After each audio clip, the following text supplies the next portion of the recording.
Hola, ¿qué tal? Bienvenidos a la Jaula del Nube, edición de entrevistas. Y esta vez está con nosotros Sergio de los Santos, que pues básicamente él nos va a platicar su experiencia en la parte de innovación, transformación digital y otros conceptos también como seguridad informática. Está mi compañero del grupo Elite del OYEC de BUSEC, que era la presentación formal. Hola, ¿qué tal? Soy de Buxec y el día de hoy tenemos de invitado especial a Sergio de los Santos, que es director del área de innovación y laboratorio en Telefónica Tech. De 2005 a 2013 fue consultor técnico en Hispasec, siendo responsable de antifraude y alertas de vulnerabilidades en la publicación sobre seguridad más veterana en español. Desde el año 2000 ha trabajado como auditor y coordinador técnico. Ha escrito un libro sobre la historia de la seguridad y 4 libros más técnicos sobre hacking y seguridad Windows con la editorial Zero Word. En verdad es un honor tenerte en esta nueva entrevista, Sergio. Bienvenido. Y gracias a nuestro patrocinador Hack by Security podrán obtener un 10% de descuento en su nueva plataforma de formación en todos sus cursos con el código JAULA10. En verdad no se lo pueden perder.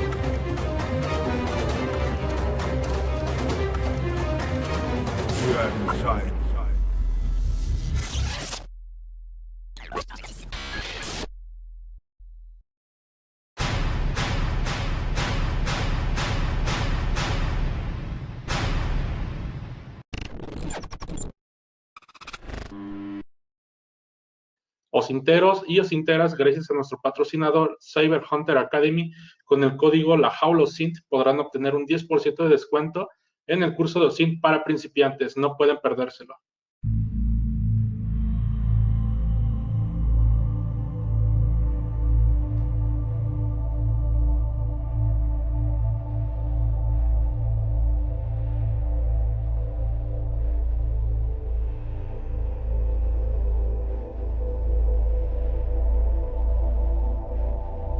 Bien, Sergio, pues antes que nada la pregunta obligada es, ¿desde qué edad pues estás en esto de la informática? ¿Por qué te llamó la atención? Y posteriormente, ¿por qué te enfocaste más en el área de la ciberseguridad? Hola a todos. Pues la pregunta habitual, pues respondo como siempre. Yo estoy en seguridad por accidente.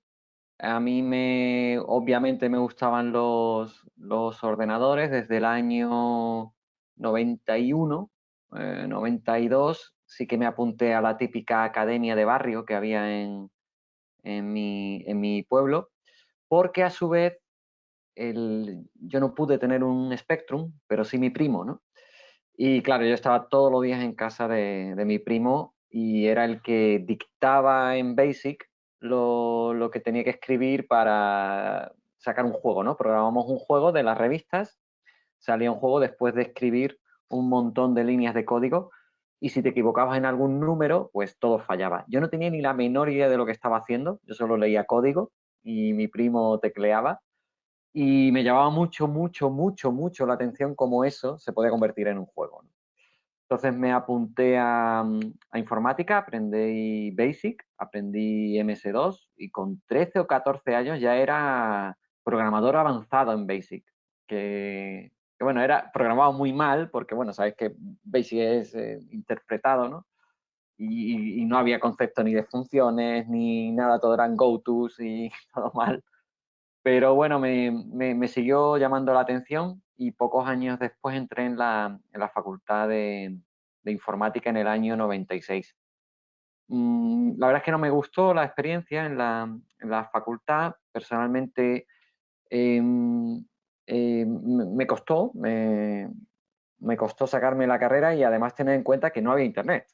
No, no había posibilidad de, no había, no había redes de ordenadores de manera fácil, ¿no? Una tarjeta R te costaba muy cara, internet era, olvídate.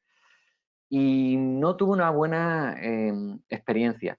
Sin embargo, mi compañero Ismael Valenzuela, que hoy en día está en BlackBerry, que ha estado en McAfee, que ha estado en Intel, vivíamos en la misma ciudad, estudiamos en la misma clase y él sí que empezó a trabajar, se le daba mucho mejor que a mí y empezó a trabajar en una empresa que nada tiene que ver con ciberseguridad, pero a él siempre le había gustado, ¿no? Un día descubrí un fallo en el ayuntamiento de Málaga, descubrí un fallo de ciberseguridad que se montó una muy gorda, porque en aquel momento cuando tú descubrías un fallo eras un delincuente automáticamente, era una especie de delincuente.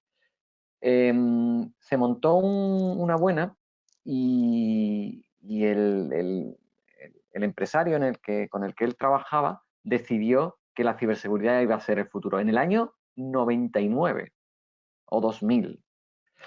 Entonces él tuvo a bien llamarme, me llamó como un compañero de la facultad para formar parte de esa empresa, él y yo le dije, recuerdo perfectamente, le dije, no tengo ni la menor idea de esto.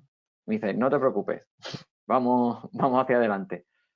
En realidad con el tiempo nadie tenía ni idea, ¿no? De montar una empresa, éramos muy jóvenes, era un mundo incipiente, no había industria, pero teníamos mucho valor y muchas ganas.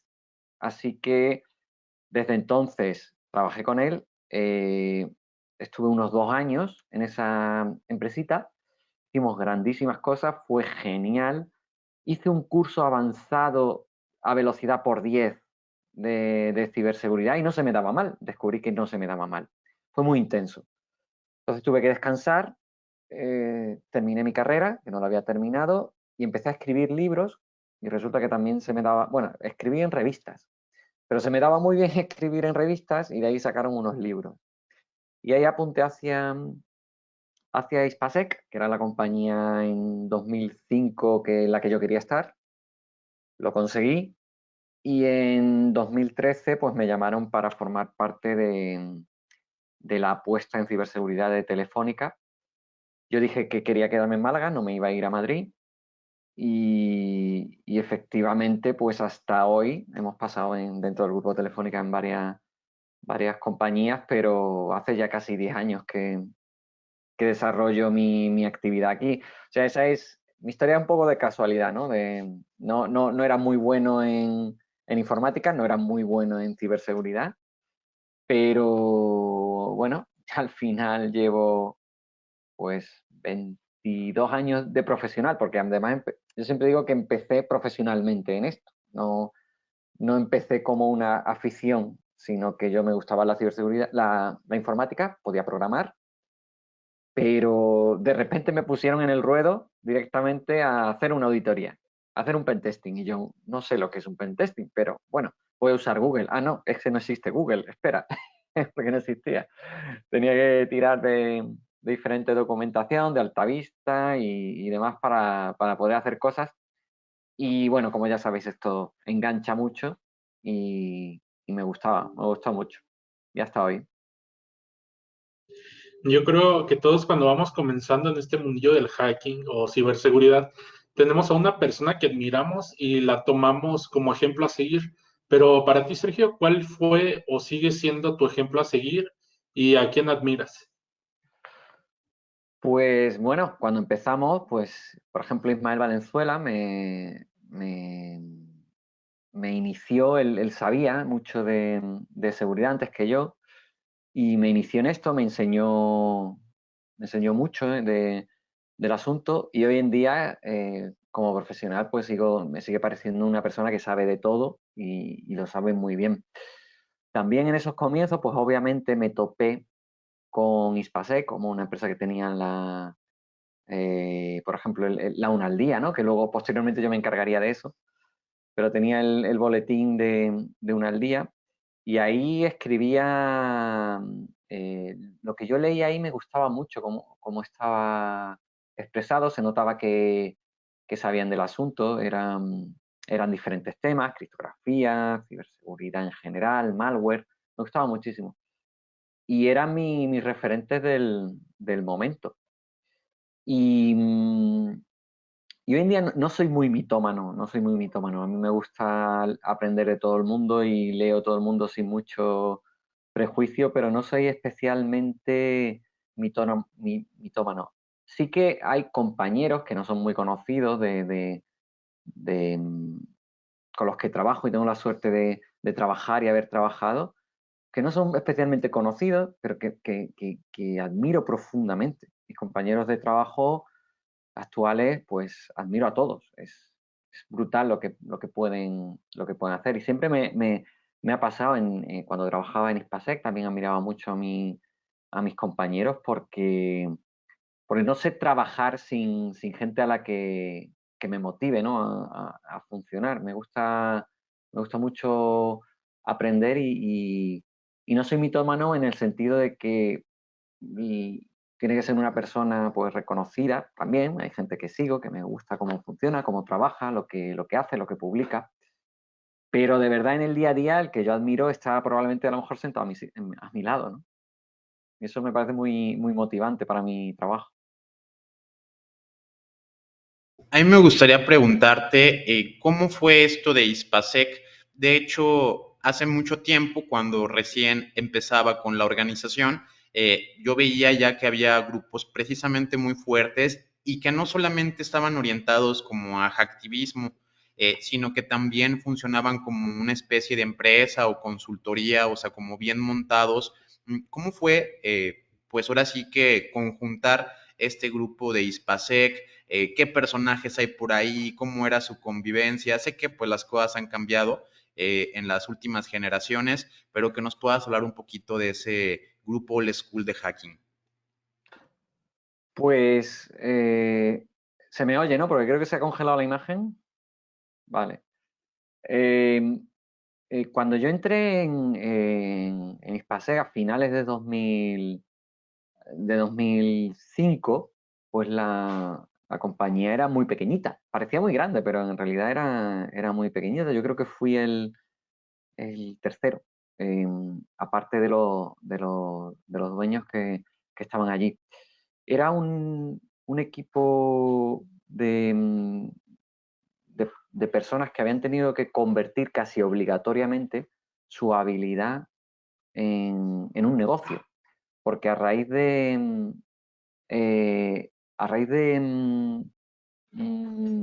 escribir y de que fuera popular la una al día, le escribía a muchísimas personas pidiendo servicios, pidiendo pues pagar por consultoría. O sea que fue también un poco por casualidad que ellos que comenzaron escribiendo una hora al día, Antonio Ropero, Bernardo Quintero, Jesús C., Antonio Román, que eran los dueños, le demandaban servicios y tuvieron que crear una compañía 2 años después de empezar a escribir altruistamente en Internet, casi obligados. Entonces ese espíritu de comunidad lo mantenían, no eran cortoplacistas ni pretendían tener financiación, de hecho nunca la tuvo. No era como las startups de hoy en día. Era un asunto muy, muy diferente, porque además el tema era muy diferente. La ciberseguridad era unos locos, eso no sé, nadie le hacía en mucho caso. Y ese espíritu, pues me sentí muy cómodo, porque realmente les gustaba lo que estaban haciendo. Se convirtió en un trabajo, pero era una pasión y mantenían ese espíritu de respetar por encima de todo el trabajo bien hecho. Y ahí es donde yo me sentí muy cómodo. Eso no sé si se ha perdido, ya hay pocas empresas así, un poco artesanales, ¿no? Hay bastante pocas. Hoy en día Spasec, por ejemplo, ya tiene 50 y pico trabajadores. Y, y bueno, han cambiado. Hoy en día Telefónica Tech, por ejemplo, Cybersecurity and Cloud, que es el área la compañía donde yo estoy, somos casi 5.000 personas, ¿no? Fijaos lo que ha variado la cosa. Y también en esta compañía se percibe las personas que están muy pegadas, ¿no? a la trinchera, ese amor por el hacking, que yo creo que eso nunca se pierde. rodeados, por supuesto, de todas las disciplinas. Hay un ejército de legal, un ejército de preventa, un ejército... Pero todo está muy industrializado, pero todavía entre las personas que se quedan a la parte técnica, yo creo que eso nunca muere, ¿no? Ese cariño por el aprender, porque para mí la ciberseguridad es aprender todos los días y tener una curiosidad infinita en cómo funcionan las cosas. Eso se mantiene, eso no va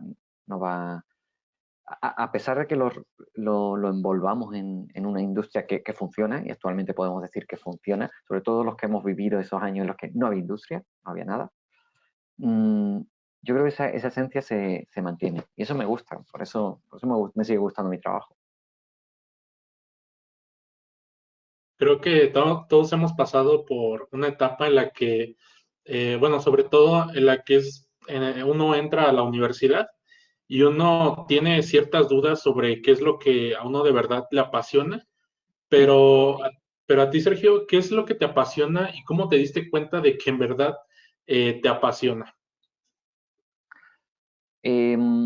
A mí en un principio como he dicho, me llamó mucho la atención el hecho de cómo un programa se convertía en algo que podías jugar, ¿no? Principalmente a todos los pequeños pues nos atraían los juegos.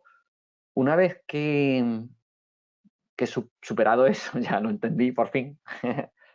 Sí que en la universidad, efectivamente, por ejemplo, en los 90, no estaba enfocado de una manera atractiva la informática. Había unas matemáticas que ahora echo de menos, pero que en el momento no entendía por qué estábamos haciendo eso. Había unas asignaturas en programas que no se utilizaban, hoy en día sí, pero a mí me enseñaron a programar en un lenguaje que no se utilizaba en la industria, en Smalltalk, en Módula 2, no tenía ningún sentido para mí. No dábamos nada de redes, o muy poquito. Por supuesto no dábamos ciberseguridad, era solo criptografía y muy matemática. Era muy poco atractivo. Hoy en día, gracias a Dios, eso sigue funcionando. O sea, ha funcionado ahora mucho mejor, está orientado desde un punto de vista práctico. Existe Internet para intercambiar, preguntar, contactar con muchas más personas, indagar en lo que te gusta, resolver lo que no te gusta de forma fácil también. Tenemos todas esas oportunidades. Entonces, una vez resuelto eso, lo que descubrí es que pues había un mundo ahí fuera de la ciberseguridad que integraba todo y que cada día suponía un reto y que teníamos la capacidad de hacer cosas sorprendentes, muy, muy, muy sorprendentes. Y eso pues llamaba mucho la atención. Por decir algo, a mí me llamó mucho la atención el malware. Me llamó mucho la atención cómo la industria del malware iba creciendo, mucho más rápido que la industria legítima. Y también la parte de comunicación. El poder comunicar toda la ciberseguridad me llamó mucho la atención porque creo que era una carencia histórica en ciberseguridad.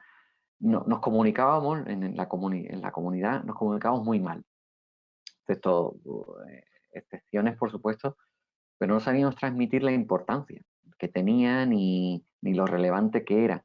Hablábamos entre nosotros pues, de manera técnica, pero no sabíamos transmitir al resto de personas no técnicas la importancia de lo que se estaba construyendo allí, ¿no? Yo creo que se tardó mucho. Y desde entonces, pues son áreas que me gustan mucho, la parte de comunicación en ciberseguridad, que de hecho luego por eso quizás me dediqué a escribir en revistas, a sacar libros y demás, es una cosa que me llama la atención, porque además también aprendes mucho, escribiendo aprendes muchísimo, ¿no? Explicándolo a un tercero, pues es como aprendes. Y luego, pues sí, el malware me sigue resultando apasionante como una guerra, ¿no? Entre el bien y el mal, de habilidades que no está resuelta, nunca va a estarlo, y supone, ¿no? el conflicto último de habilidades en ciberseguridad para mí, porque lo abarca todo, ¿no? Desde la programación, la ingeniería social, las técnicas de ocultación del sistema operativo, cómo funciona el sistema operativo. Eso es que saben más que cualquier otro de cómo funciona un sistema operativo. Eso me apasiona, las habilidades que hay que desplegar para hacer un buen malware.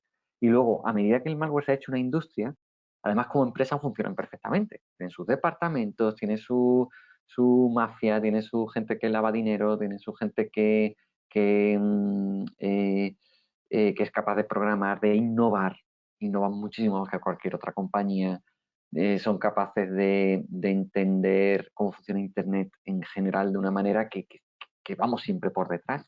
Y eso es admirable en cierta forma, ¿no?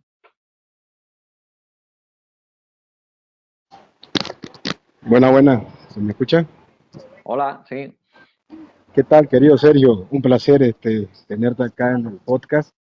La verdad que estoy, mira, has mencionado unos temas súper interesantes, pero antes que nada quisiera eh, comentarle que me encuentro ahora aquí En España. en Bilbao, correcto, en Bilbao. No, llegué hace poco, justamente hemos venido para el LibreCon, así que esto va a estar genial. Y justamente lo que estás comentando, quería hacerte a ver, una opinión y la otra es una consulta. Mira, justo que acabas de comentar esto de cuando uno conversa o cuando de terceros uno aprende de escuchar, ¿no? De lo que le preguntan a veces. Como Sí. bien lo dijiste, sí, el tema de la ciberseguridad y demás, y eso que la palabra ciberseguridad como tal no es tan antigua, ¿no? Antes se usaba, ¿te acuerdas? Seguridad informática, qué sé yo. Sí, sí. Pero hoy por hoy, digamos, el tema de ciberseguridad de alguna manera ya engloba, pues, básicamente, un poco más allá de lo que es tecnología y demás, ¿no? Pero qué interesante lo que dijiste, y me gusta mucho, la verdad que es como en anteriores podcasts, la verdad que es súper interesante y me encanta la manera de que uno puede aprender, por ejemplo, con este podcast, haciendo esto, teniendo a alguien así como vos, digamos, conversando, así súper abiertamente, conversando más un rato de repente con, no sé, con un médico, con un abogado, porque de alguna manera u otra, las personas ahora, este mundo digital nos ha llevado como que de alguna manera, no tanto a digitalizar a todo el mundo, sino de alguna manera acercar a las personas que tengan una visual de lo que es la tecnología hoy por hoy, que no es como algo malo en sí, porque ahora, por ejemplo, estaba justamente hablando con otros profesionales que vienen a LibreCon, y para eso es este tipo de eventos, ¿no? Ahí donde viene mi consulta sobre que nos comentes un poco de la experiencia que has tenido, de lo importante que es para hoy por hoy, digamos, el tema de participar en este tipo de eventos. Esa es una consulta. Y la otra, mi observación es, no una observación, perdón, mi comentario sobre lo que dijiste, que me parece genial, y me gustaría ahondar un poco más en tu experiencia sobre el tema del aprendizaje. Me acuerdo que el Chema Alonso decía por osmosis. Otro invitado que tuvimos también en las aulas decía por quimera. Es decir, aprender de cualquier persona, y lo más genial hoy por hoy es juntar, te das cuenta lo genial que es, área distinta, de repente, no sé, una persona, un albañil que estás conversando, una persona que trabaja en construcción, que trabaja con el tema de biología, por ejemplo, el tema el otro día estaba escuchando una charla genial era un médico que se había desviado totalmente de lo que era la parte del área estética, se había metido a la parte de lo que era básicamente la neurociencia, ¿no? Pero ya por qué, por el hecho de que se dio cuenta y no aceptaba de que de alguna manera la inteligencia artificial como tal de repente pensaba que los iba a suplir, que iba a ser como una amenaza. Sin embargo, se dieron cuenta y estoy totalmente de acuerdo de que en realidad lo que hace es ayudarnos, porque automatizar ciertas tareas ayuda, por ejemplo, para poder encontrar tal vez una mejor opinión o un diagnóstico más rápido, ¿no? Sobre, por ejemplo, cuando estamos haciendo análisis, no sé, de imágenes patológicas, por decir cualquiera, digamos, ¿no? Por nombrar cualquiera. Entonces, la verdad que es súper interesante y entonces me gustaría que nos comentemos un poquito sobre esto, sobre tu experiencia como tal en el tema del aprendizaje, como estabas comentándolo, en los eventos, qué sé yo, y sobre todo hoy por hoy, la verdad es que estar aquí es súper grato y me parece la verdad que estoy un poco impresionado por lo que la energía de la gente, ¿no? Las personas que están aquí alrededor tuyo, la verdad es que es súper genial y me siento muy dichoso de poder estar acá y representando aquí a las aulas del NUM, aquí a todos mis compañeros, obviamente. Así que estoy un poco emocionado, obviamente, pero me gustaría, sí, si podemos abordar ese tema, por favor. Y te mando un saludo aquí del País Vasco. Es que en España se está muy bien. En España se está genial. Todo el mundo es bienvenido. A ver, a ver si puedo recordar. La pregunta era sobre las conferencias, ¿no? En las que se juntan las personas. donde se fusionan las diferentes tipos de profesionales. Perdón que te aborde. Lo que pasa es que está con un poco de ruido también alrededor. Lo genial que es, en tu experiencia, pues si Sí. puedes comentarnos lo genial que es cuando el aprendizaje que estabas comentando sobre terceros, ¿correcto? Y Mira, de la misma manera, eso. tendemos a mitificar mucho a las personas por internet. Lo que decía antes, yo no soy mitómano, pero sí que tendemos a mitificar y a pensar que saben mucho y el resto. Y eso puede tener un efecto perverso de hacernos pequeñitos a nosotros y pensar que nunca vamos a llegar a lo que sabe esa persona. A ver, yo siempre digo lo mismo, cuando todas las personas, tú no ves solo, tú ves solo el éxito y no el proceso por el que ha llegado ahí. Si tú ves un informe sobre un malware perfectamente redactado, en el que ha hecho cosas maravillosas, que te dice, qué genialidad, cómo ha descubierto esto. Estos son 3 meses de trabajo, de ensayo y error, de frustración y de posiblemente colaboración con mucha gente. Pero cuando alguien escribe algo así y solo ves eso en 5 minutos, ves un trabajo de 6 meses, pues corre el riesgo de pensar que esa persona lo ha hecho pues, un rato, un día, una semana de trabajo, excepto cuando lo explicita, ¿no? Hay mucha gente que en su informe, me gusta mucho cuando la gente dice también el camino equivocado que ha tomado. Pero la gente no suele hacerlo así, suele decir el camino correcto como si hubiera ocurrido a la primera. Eso te puede llegar a frustrar porque te puede hacer pensar que tú no sabes tanto, que va a ser imposible que llegues a ese punto. Y por tanto, bueno, mitificamos a personas que está correcto siempre que no desmerezcas tu propio esfuerzo. Cuando los conoces en persona, es cuando realmente ves que tienen las mismas dudas, los mismos miedos, los mismos errores, tienen defectos, tienen virtudes, y te ayuda a relativizarlo. Y te ayuda a pensar que tú también puedes hacer eso. Es más, a lo mejor lo estás haciendo, pero tienes más pudor o no lo publicitas tan bien, etc. Entonces, para sacar de verdad las posibilidades que tiene cada uno y lo mejor de sí mismo, tenemos que juntarnos y ver que no somos tan diferentes. Y no solo pensar que el éxito es esa persona que está en el escenario contando una investigación, que de nuevo, si no lo explicita, parece que es muy fácil, pero no es fácil. Claro que no es fácil, hay mucho trabajo. Y esa personalización en persona yo creo que ayuda mucho a que esto ocurra. Y las conferencias son un lugar perfecto pues, para intercambiar opinión. Y siempre que tenga una actitud de querer decir y no ocultar deliberadamente pues los problemas que tenemos todos para investigar, para aprender, que somos torpes para algunas cosas, que hay gente que no lo dice, ¿no? Pues es que decirlo y comentarlo me parece maravilloso para que todos avancemos en el mismo lugar porque tenemos ese problema, ¿no? Estoy muy alejado del mundo de los egos, del mundo de los mitos y demás. Después el aprendizaje, yo he encontrado en la comunicación, en hablar con un tercero imaginario en una hoja de papel, una forma de ordenar mis ideas. Hay otras personas que lo hacen más en persona, hay otras personas que lo hacen leyendo en soledad, hay personas que lo hacen yendo a conferencias. Yo creo que tenemos que encontrar cada uno nuestra fórmula. Pero el aprendizaje es muy duro, el aprendizaje te puede llevar muchísimas semanas, muchísimos cabezazos. Tú antes decías, ¿no?, que se puede aprender por osmosis, ¿no? Yo digo que se puede aprender por cabezazos también, ¿no? El no rendirte y el intentar, porque es que yo lo he vivido, no soy especialmente inteligente para algunas cosas y he tenido que vivir el hecho de pegarte muchísimos cabezazos para aprender algo, pero lo he conseguido. Y a la tercera, cuarta o quinta vez ya lo afrontas de otra manera, porque dices, vale, ya sé que es cuestión de tiempo, pero sé que puedo. No tiro la toalla, ¿no? En el momento que sabes más o menos, te conoces bien y sabes en qué punto el esfuerzo que debes invertir, pues la verdad que ya no me da miedo aprender ciertas cosas.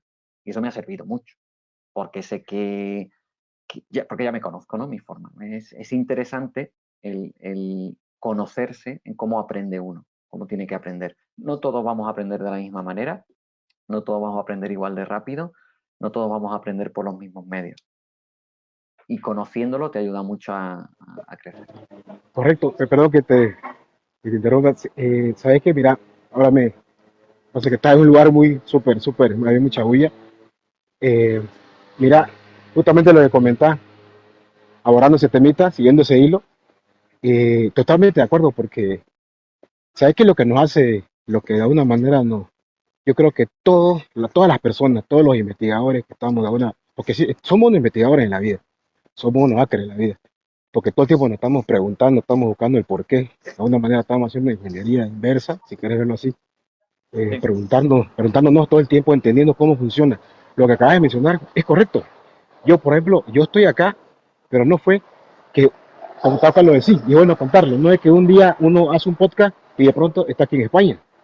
Para nada. Esto es como que es como cuando uno arma hilos cuando hace una investigación o quiere encontrar una vulnerabilidad o un zero day.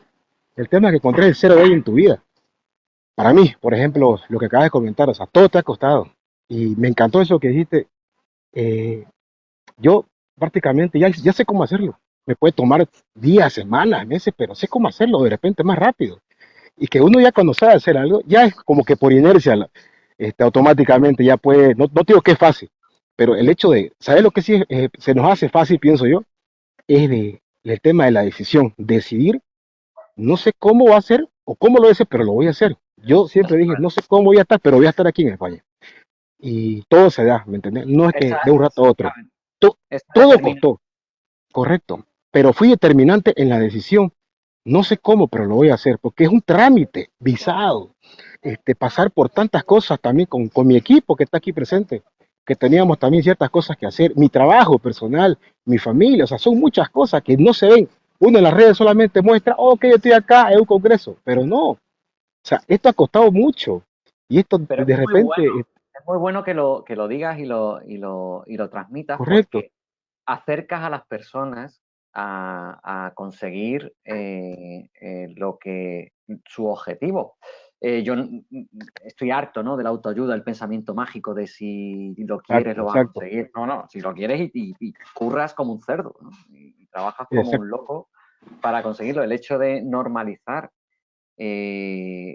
lo que te ha costado llegar al camino, saber que vas a hacer ese camino y en cierta manera asumirlo, que va a ser un camino difícil porque si no te vas a frustrar, es correcto, muy positivo. y no tener miedo, y no tener miedo, La directamente, ser seguro, no tener ciberseguridad, miedo, como decía, la ciberseguridad son caminos muy oscuros, ¿no? Hay mucho correcto. laberinto, que puedes no llegar a ningún sitio y puede ser muy frustrante. Por eso a todos los que nos dedicamos a esto nos define muy bien esa parte, ¿no?, de que hemos llegado a estos puntos gracias a una determinación que hemos aprendido a, a- a tener, ¿no? A saber que en algún punto existe.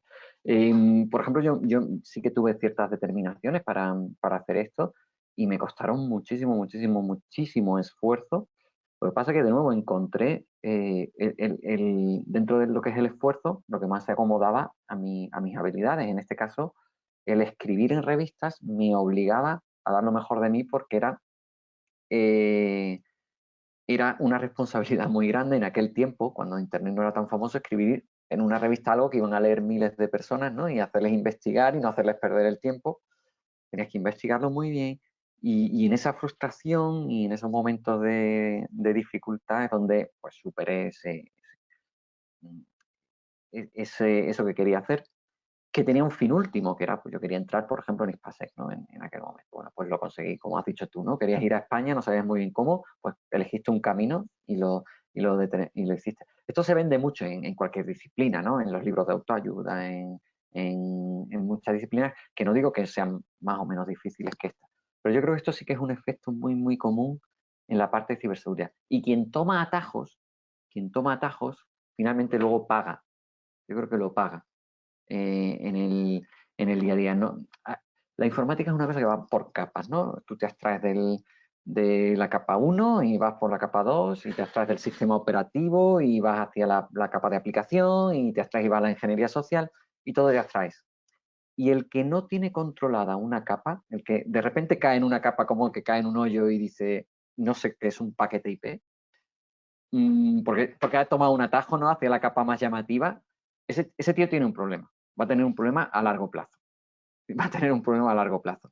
Y es un camino tan complicado, desde el paquete IP hasta la comunicación 5G, que que no te puede saltar ninguna capa.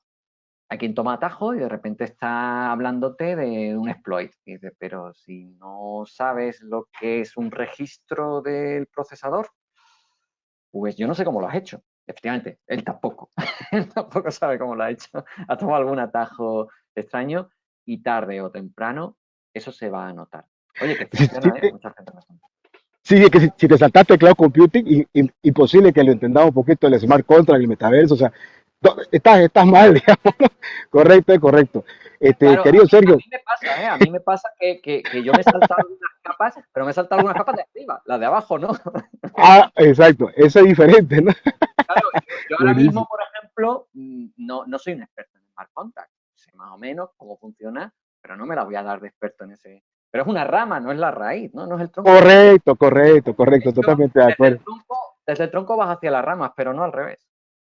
Correcto, totalmente de acuerdo. Excelente, buenísimo, querido Sergio.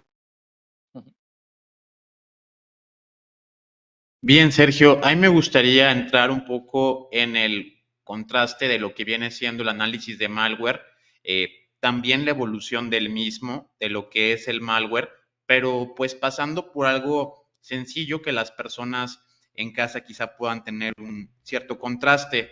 El malware pues está evolucionando mucho, de hecho a mí me tocaron los primeros virus, yo recuerdo mucho cómo practicaba con precisamente amigos de España, utilizaba el NetBoost, el Back Orifice, o sea, troyanos ya muy viejos, NetEvil, cosas que ya ni siquiera te funcionan o ya te los pesca cualquier antivirus, pero en aquel entonces pues era como muy práctico poderlo utilizar, hasta un troyano, de hecho yo bajaba también packs víricos donde te los daban hasta por abecedario de la A a la Z, tú los buscabas como Viri y con doble I latina y te aparecían varios packs de distintos, desde hechos en BAT, algunos en command.com, o sea, algunos como muy sencillitos para Windows, otros y casi era nulo lo que venía siendo el malware para Linux o el malware para Mac. Pero aquí quiero hacer un contraste de que nos pudieras comentar o a la audiencia qué tan complicado sería hacer tu propio virus. ¿Qué tengo que hacer? ¿Tengo que saber mucho? ¿O un virus es simplemente algo destructivo que puede hacer cualquier persona en cualquier lenguaje? ¿Cómo una persona convencional podría desarrollar su propio virus? ¿Qué pregunta? A ver, venimos de una época, en los 90, que efectivamente además España era una potencia, ¿no? A la hora de crear virus, y además digo virus, pero como un método revolucionario de llevar la tecnología más allá.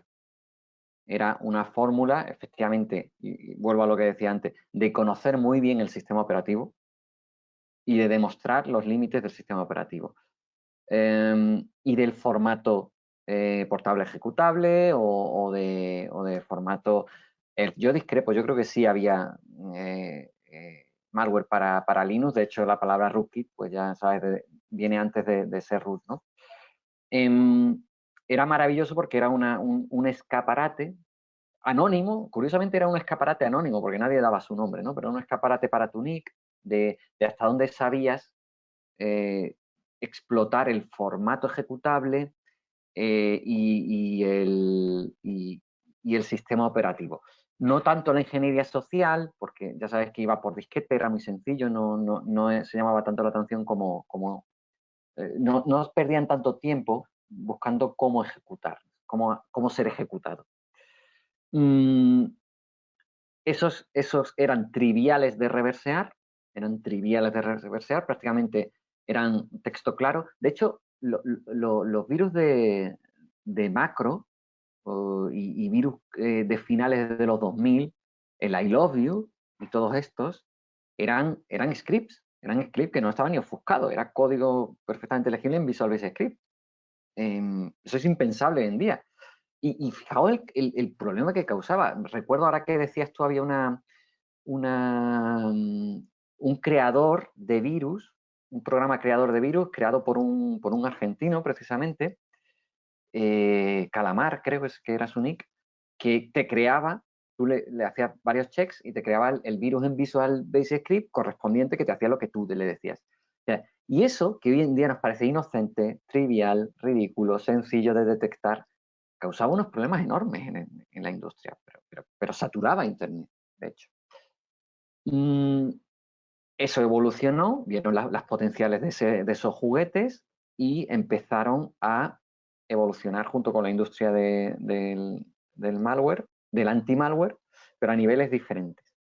Hoy en día el reto no es infectar tanto, sino pasar desapercibido. Efectivamente, el sistema operativo ha mejorado muchísimo, los sistemas, bueno, ya no son antivirus, ya son EDR, ya son otras fórmulas, ¿no?, de detección. Está muy evolucionado y los atacantes que crean malware, pues principalmente están luchando contra el analista a varios niveles, en la ofuscación, en el empaquetamiento y en pasar desapercibido.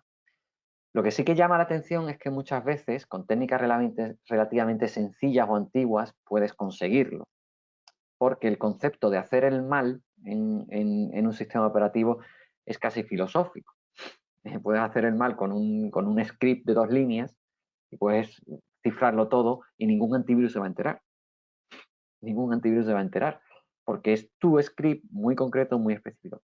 Tenemos aquí esa lucha de qué es el malware, y siempre teniendo en cuenta y poniendo el foco en los sistemas automáticos de detección, vamos a tener un problema, porque los sistemas automáticos de detección, los antivirus tradicionales o los EDR, están pensados para detectar el malware industrial, pero el malware artesano siempre va a tener un componente único, exótico, que va a ser complicado que sea detectado. Por eso la industria evolucionó no hacia lo que eres, sino a cómo te comportas, que ahí entra el EDR. Entonces, ahí casi que, bueno, hemos avanzado, ¿no? Hemos avanzado, pero cuando estábamos fijándonos en el qué era muy filosófico, porque ¿qué era malware? Si yo te hago un .sh que ponga rf-f y te lo borro todo, eso es malware, pero nadie lo va a detectar, porque no es un virus tradicional. Entonces conseguimos empujar a la industria hacia el cómo hacen las cosas. Entonces ya ahí hemos avanzado. Pero aún así, ahí está la maestría que decía de los creadores de malware, que te dan 1000 vueltas para hacer las cosas y al final tampoco sabes muy bien cómo has llegado hasta ahí. O ya el genio final, que es la tendencia, que es usar goodware para hacer el mal. Usas herramientas de sistema, te apalancas sobre ellas para lanzar una DLL cargada, un fichero binario que está firmado, todo tipo de LOL beans, ¿no?, que se llaman ahora, ejecutar herramientas de sistema para hacer el mal, y entonces volvemos a tener un gravísimo problema, o PowerShell, ejecuta PowerShell, sabes tú que PowerShell quien lo detecta. Entonces tenemos un grave problema y siempre vamos a tener ese problema. Pero me encanta esta evolución, ¿no? Como siempre van a ir un paso por delante y van a poner al límite no solo a los que luchan contra la detección, sino al propio sistema operativo. Lo que ha tenido que avanzar Windows para llegar a este punto, sin romper nada, a mí me parece admirable. Me parece profundamente respetable lo que ha llegado a tener que hacer Windows para llegar hasta aquí a nivel de protección. Y siempre digo lo mismo. El día que los cañones apunten hacia otro sistema operativo y toda la carga vaya hacia ellos, no tienen los deberes hechos. No tienen los sistemas, que pueden funcionar mejor o peor, pero no tienen los sistemas de defensa que tiene Windows integrados hoy en día, que se pueden fallar, pueden estar desactivados por defecto, pueden tener 1000 problemas, pero están. Cuando toda esa carga vaya hacia otros sistemas operativos, tienen un serio problema, porque no vas a tener ni siquiera las herramientas, te vas a encontrar la pistola descargada cuando eso ocurra. Y lo defiendo como un ejercicio de imaginación, de que, oye, todas las miradas están apuntando a un sistema operativo, han pasado 30 años desde el MS2 y estamos en un Windows 11 que no sé si habéis tenido la oportunidad de leer el Windows Internal. 2 volúmenes así de gordos, si ves todo lo que hay montado para protegerte, todo lo y alguien dirá, sí, pero no funciona. Bueno, es que es difícil, pero está ahí, ¿no? El sistema. Los malos se lo trabajan muchísimo, tienen que trabajar muchísimo, pero muchísimo para conseguir lo que consiguen. En otros sistemas operativos no tienen que trabajar tanto. Y eso me parece un ejercicio que hay que plantearse para relativizar, ¿no? Relativizar el trabajo de unos y de otros. Y por eso, Héctor, no existe hoy en día la gente que hace virus por afición, porque ya es imposible. Es imposible que tú crees un virus en tu casa y eso tenga algún éxito. Imposible. Antes, hasta 2010 podía ocurrir. Había una escena vírica en Brasil, había una escena vírica en México, había la escuela de rusa, obviamente, la escuela también, bueno, China es muy local, ¿no? Endogámica. Pero eso ya no existe. Solo hay profesionales del malware. Solo hay grandes profesionales del malware. Y me llama mucho la atención porque eso, bueno, hemos cerrado resultaba ridículo que unos chavales no sé, en Argentina, en Chile, en Perú, que era donde normalmente se creaba este tipo de malware, pudieran conseguir lo que estaban consiguiendo. Estaba desproporcionado, ¿no? Que pusieran en jaque a los bancos, a los troyanos bancarios, al sistema operativo, unas personas completamente desorganizadas y amateur. Pero hemos llegado al punto en el que solo los profesionales han quedado. Bueno, pues vamos a por ello, a ver qué podemos hacer. Ya has lanzado varios libros bastante buenos con la editorial 0x Word, como libros técnicos sobre hacking y de igual manera sobre seguridad en Windows. ¿Cómo fue tu experiencia en la creación de estos libros? Pues yo escribí para revistas, como decía, en 2004, 2005. Luego se crearon dos libros que están ya descatalogados, Hack Paso a Paso 1 y Hack Paso a Paso 2, se llamaban. Y en 2011 tuve la oportunidad de escribir el Máxima Seguridad en Windows, ¿no? Secretos técnicos. Para mí fue una experiencia porque, creo que lo he contado alguna vez, pero vuelvo a decirlo, estaba muy ocupado en aquel entonces y tenía un hijo recién nacido, no tenía cero tiempo. Me tomé un mes de vacaciones y me puse a hacer el libro. Y claro, cuando haces un libro, yo voy por brújula, no tengo el mapa, ¿no? Voy en brújula y a lo mejor te lleva a un sitio que es más difícil o no. Bueno, total, yo me pasé un mes escribiendo sin parar. Me fui a casa de mis padres para no tener que cuidar 100% del niño y salió el libro en un mes. Y luego, de hecho, en el Word conté las horas de edición y me salían 16 horas al día, clavadas, lo justo para dormir. 16 horas al día escribiendo el libro. Fue una experiencia, bueno, imaginar, ¿no? Mentalmente cómo me afectó. Yo no sabía lo que estaba haciendo, pero me encantó el trabajo porque aprendí muchísimo. De nuevo, no sabía todo lo que estaba escribiendo. Hay muchísimas partes que no conocía, pero no me duele reconocerlo. No es fácil escribir ese libro, no es fácil. No conocía muchas de las cosas, pero el proceso, lo que expliqué de cómo había llegado hasta ahí, es lo que le daba valor. Porque es como justo a mí me hubieran gustado que me lo explicase. Y te he ahorrado la frustración de ir por caminos que no van a funcionar. Te explico mi experiencia, te explico lo que no me ha funcionado, por qué esto no va así y cómo he entendido yo este concepto o cómo he hecho esta práctica. Y eso funcionó muy bien y creo que es el secreto de ese libro. Curiosamente, y una cosa que sí que creo que es lo único que creo que hice muy bien es la estructura, porque la estructura, el libro tiene, ojo, que tiene 11 años y no he tenido que tocar su estructura, mucho. Y hemos pasado de que solo existía Windows 7 a Windows 11. Y el libro sigue siendo perfectamente válido, porque no tomé un atajo. Fui al core del sistema operativo y quise mostrar lo que siempre iba a ser así. Obviamente luego han cambiado ciertas cosas, pero he podido manejarlas, ¿no? No he tenido que...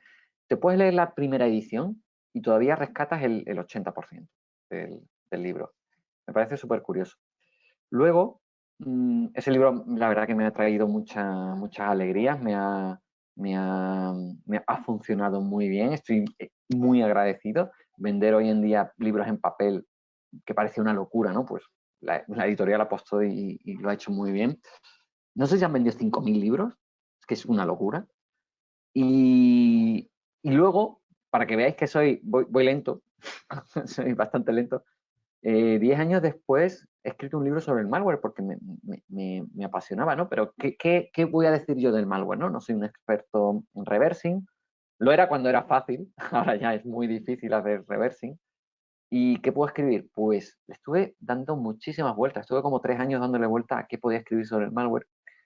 Y lo que funcionó en mi cabeza, que hice clic, es habla de cómo el malware ha impactado en la industria, cómo ha hecho el malware mejorar el sistema operativo, los sistemas antivirus, Internet en general, los sistemas DNS, cómo todo ha cambiado por una razón. Y la inmensa mayoría de veces el malware. Todo estaba estupendo, todo era verde y luminoso, hasta que no lo es tanto y tienes que adaptarte. Porque nadie pensó en ciertas cosas que se podían hacer. Nadie pensó en cómo llevar al límite absoluto el sistema operativo en las redes, etcétera. Y la reacción de la industria y cómo ha funcionado y qué hemos sacrificado de usabilidad al principio y luego hemos tenido que caminar hacia que sea más transparente para poder seguir usándolo, es que me parecía apasionante. Y cuando hice ese clic, dije, este es el enfoque que yo quiero para el libro. Entonces está contado en la historia del malware, pero no la historia del malware. Es como el malware es la excusa para ver por qué el sistema operativo funciona como funciona, por qué las redes son como son, por qué los antivirus funcionan como funcionan, por qué las empresas ahora están en la nube y han abandonado los CPDs, todo este tipo de cosas, parece apasionante. Y de nuevo, este libro me tomé más tiempo y lo disfruté muchísimo. Las anécdotas, la investigación, páginas. ¿Sabes cuando buscas algo en Google o en cualquier buscador y solo sale un resultado? Y ves, esto es oro, esto no es muy popular, ¿no? Esta función, esto que hacía este malware, muy interesante. Disfruto mucho del proceso.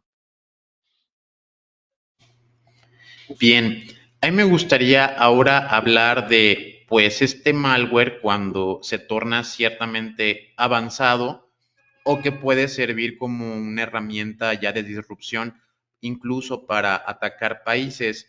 Por poner ejemplos básicos, lo que sucedió con Stuxnet, por ejemplo, virus que pues prácticamente son programados por agencias gubernamentales y que pueden servir porque obviamente aquí es el contexto, ¿no? Habrá gentes que hablen negativamente de este malware como Stuxnet es algo ilegal o es algo malo o finalmente es un malware, es un virus y los buenos no deberían de utilizar esos métodos.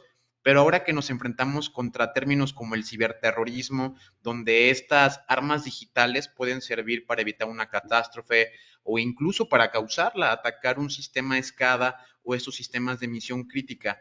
La pregunta o el contraste que quiero hacer es, ¿cómo ves tú la evolución del malware, la evolución del cibercrimen y platicar un poco a la audiencia, porque hubo algo que me gustó, solo que quizás hizo falta un poco más de profundidad, el decir que ya no es lo de antes, o sea, que ya no es una escena donde es un chavito de 12, 13 años haciendo un virus para atacar y gobernar el mundo, sino que ya es una situación en donde estas personas pues están monetizando mucho el uso de estos, digamos, virus maliciosos o software malicioso para un propósito específico. ¿Qué nos puedes decir al respecto? Bueno, el malware se ha convertido, igual que hemos digitalizado toda nuestra vida, porque la hemos digitalizado, pues se ha convertido en el contrapunto, ¿no? En lo que puede atacar esa parte digitalizada de nuestra vida. Y, y eso ha llegado a todos los ámbitos, ha llegado al ámbito de, de los ataques, ¿no? Los ataques a la empresa. Han conseguido una profesionalización en ese tipo de ataques que bueno, es lo que nos toca vivir cuando hemos digitalizado absolutamente todo. Ahora tenemos dispositivos, todo el mundo, todas las estratos sociales, todas las edades, y se ha abierto una brecha para que los atacantes puedan aprovecharse de eso.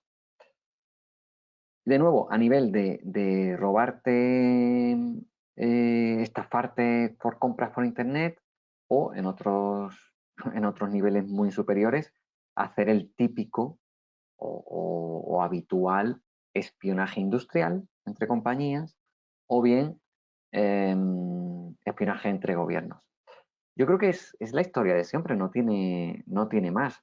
La tecnología siempre ha acompañado a quien pueda pagarla para hacer el mal. Y en este caso, en la creación de malware, es tecnología punta.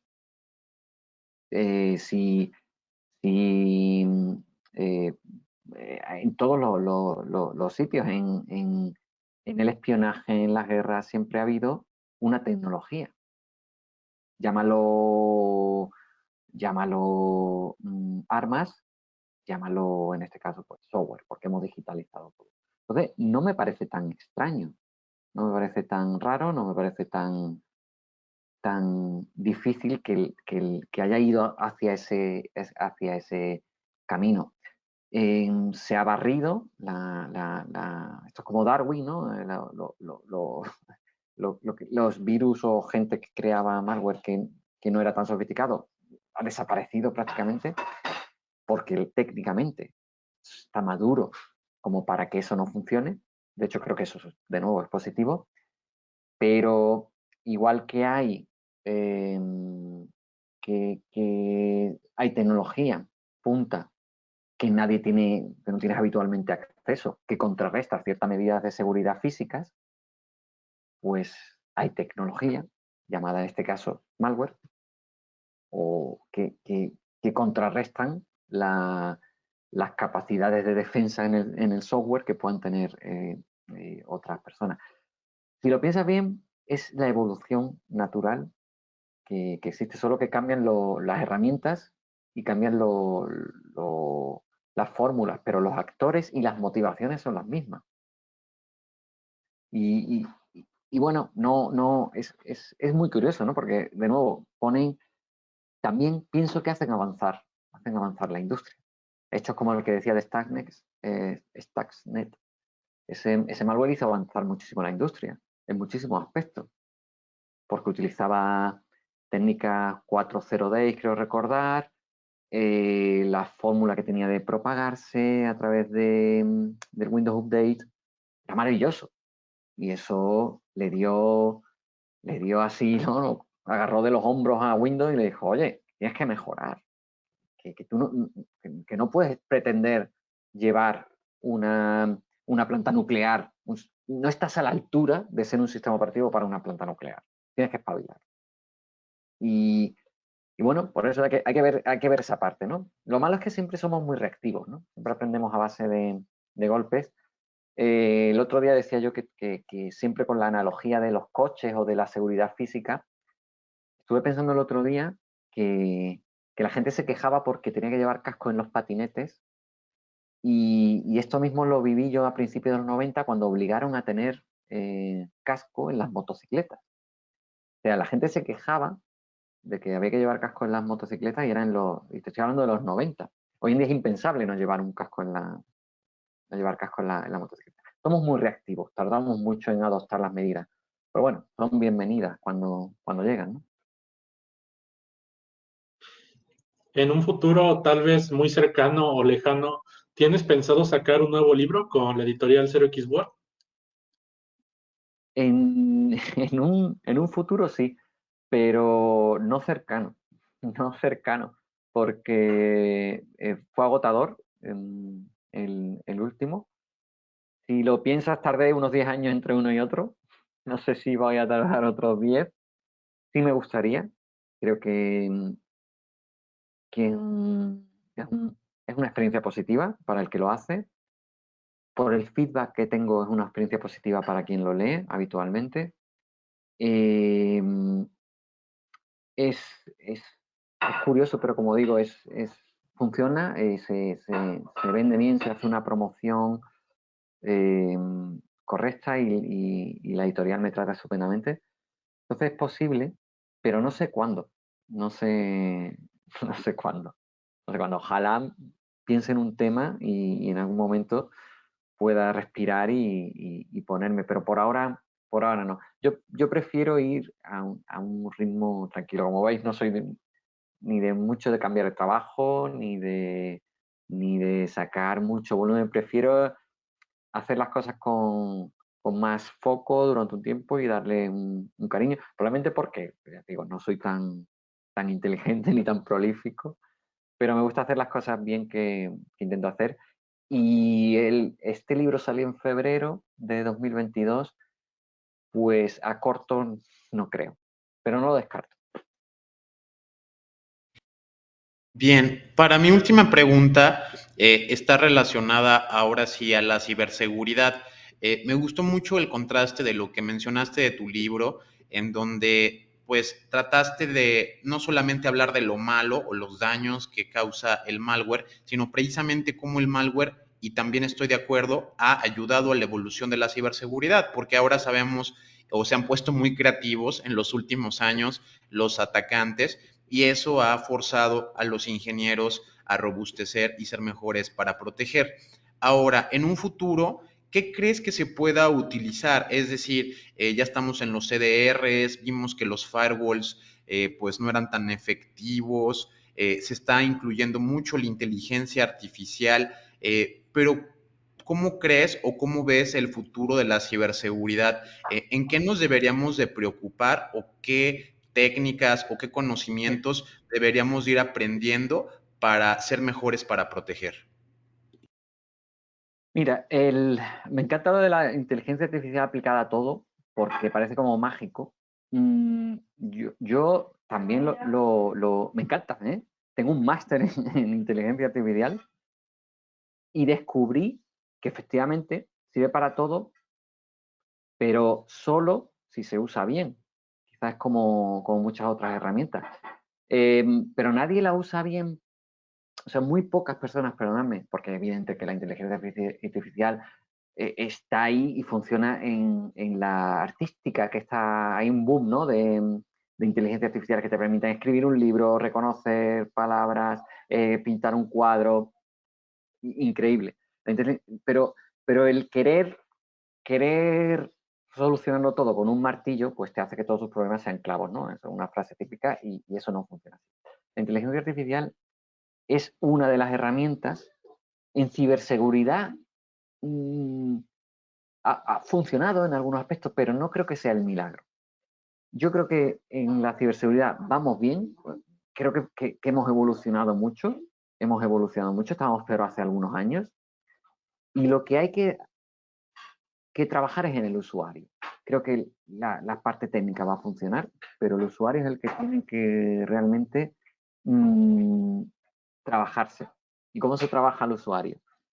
Pues después de muchos años intentando que entienda la ciberseguridad, tenemos que pensar que esto no va a ocurrir.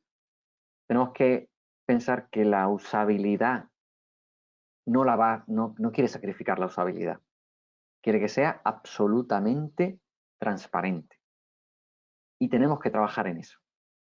Tenemos que trabajar en que el usuario esté seguro de forma lo máximo posible transparente. También con formación. Pero yo creo que se puede hacer.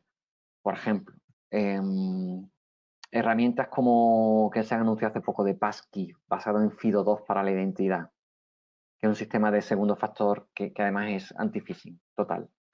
Eso me llama mucho la atención porque es una forma de que los fabricantes se han puesto de acuerdo, han implementado un estándar y ahora simplemente hay que acostumbrar al usuario a que lo utilice, ¿no? Y abandonar las contraseñas.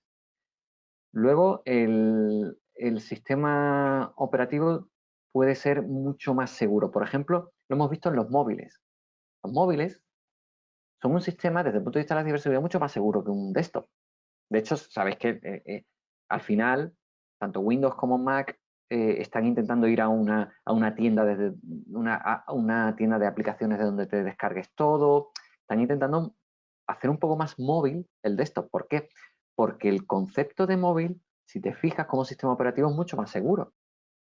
Están solo hay un punto de descarga normalmente, ¿no?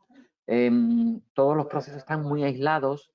Te abstrae totalmente del disco duro, de los archivos, de las extensiones, te abstrae muchísimo a los usuarios. De hecho, es uno de los éxitos por lo que todo el mundo sabe manejar un móvil. Entonces, si conseguimos que el sistema operativo llegue a un poquito a ese nivel, lo haremos más seguro. Y eso se consigue con una transparencia absoluta y hacer usuarios que no se tengan que preocupar. ¿Hasta qué punto? No lo sé. Esto estamos explorando. Pero lo que no funciona es evidente, claro, es poner el peso de la ciberseguridad en el usuario. Porque hemos fracasado. Hemos fracasado. Llevamos 30 años y hemos fracasado totalmente. Tenemos que hacerle absolutamente transparente esa ciberseguridad, llevarla al máximo, por supuesto educarles, pero yo creo que estamos en el camino. De nuevo, si te fijas, no hay grandes problemas de malware en el móvil, solo en Android, y solo en el caso en el que los usuarios lo hayan ejecutado o se encuentre una vulnerabilidad. ¿Cuánto vale una vulnerabilidad en iPhone de 0 clic?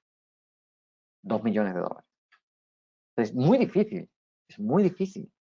Eso es bueno, que sea muy difícil. A mí eso me llama mucho la atención. Yo creo que si hay que innovar, desde mi punto de vista, lo haría en intransparentizar, si existe esa palabra, la seguridad al usuario, porque desde mi punto de vista hemos fracasado a la hora de intentar que entienda algo que es muy complejo. Pero seguimos, insistimos como tontos diciéndole al usuario que tiene que entender una ciberseguridad que creo que no va a entender. Y no estoy en contra de la formación, ¿eh? Hay que darle formación. Por supuesto, eso va a ayudar. Pero a nivel de popularidad que estamos hoy en día, necesitamos que sea absolutamente transparente. Y porque no va a sacrificar la usabilidad, es que no quiere tener que sacar un doble factor, no quiere tener que mirar nada, no tiene que comprobar, no quiere, está claro. Hay un 90% del film de los usuarios que utilizan la seguridad para la informática no quieren tener que hacer todo eso. Dejando el tema del trabajo un poco de lado, ¿cuáles son tus hobbies? ¿Qué te gusta hacer en tus tiempos libres para quitar el estrés? Pues me encanta ir con mis hijos, con la bicicleta o jugar con ellos, jugar aventuras gráficas antiguas. Lo tengo en redes, ¿no? Casi siempre que termino una lo pongo, me he jugado con ellos todas las aventuras gráficas de Lucasfilm de los 90. Además lo he hecho en televisión grande, ¿no? Y con mando a distancia muy, muy chulo. Y me gusta, por supuesto, leer. De hecho, bueno, aprovecho y hago promoción de la novela, ¿no? que gané un premio de novela y me está llamando mucho la atención el qué bien funciona, ¿no? Y eso, ahora estamos en plena promoción, una editorial quiso publicarla y muy contento con eso. Una novela que absolutamente nada que ver con ciberseguridad ni con nada de mi profesión, está en las antípodas de todo esto, pero siempre me ha gustado leer y escribir. Y